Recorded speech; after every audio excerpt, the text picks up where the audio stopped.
Nakon što je četvrt stoljeća vladala tržištem hibrida, Toyota ima velike ambicije i s potpuno električnim autima. Najavljena još 2019. upravo je predstavljena BZ serija električnih Toyota.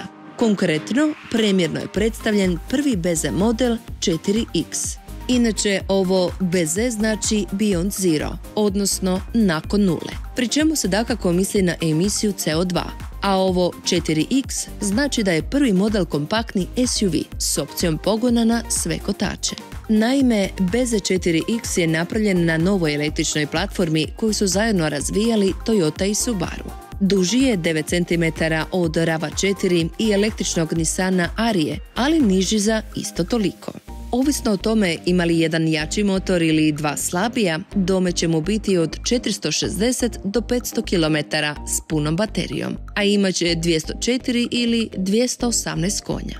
Toyota se posebno hvali baterijom. Nova tehnologija omogućuje da i nakon 10 godina uporabe ona i dalje ima 90% kapaciteta.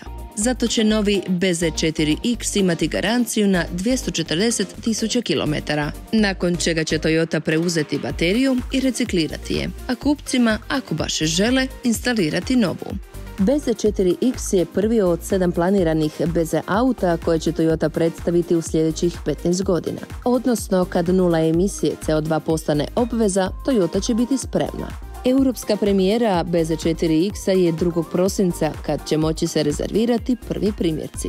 Na cestu će početkom sljedeće godine, a jedino se ne znaju konačne cijene. Kakve god bile, Tesla i Volkswagen ID dobili su ozbiljnu konkurenciju.